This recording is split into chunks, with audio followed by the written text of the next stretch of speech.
শান্তি শৃঙ্খলা রক্ষায় অন্তর্বর্তী সরকারের প্রধান বিবেচ্য বিষয়।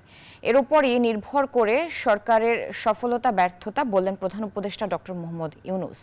রোববার 3 দিন ব্যাপী জেলা প্রশাসক সম্মেলনের উদ্বোধনী অনুষ্ঠানে সব কথা বলেন প্রধান উপদেষ্টা। মঙ্গলবার পর্যন্ত চলবে এই সম্মেলন। এবারের ডিসি সম্মেলনে সারা দেশ থেকে 354টি প্রস্তাব উপস্থাপন করা হয়েছে। এর মধ্যে সর্বোচ্চ গুরুত্ব পাচ্ছে দেশের আইন শৃঙ্খলা পরিস্থিতির উন্নয়ন। এছাড়াও জনসেবা, জনদুর্ভোগ, রাস্তাঘাট নির্মাণ, আইন কানুন ও বিধিমালা সংশোধন এবং জনস্বার্থের বিষয়গুলোকে অগ্রাধিকার দেয়া হবে এই সম্মেলনে।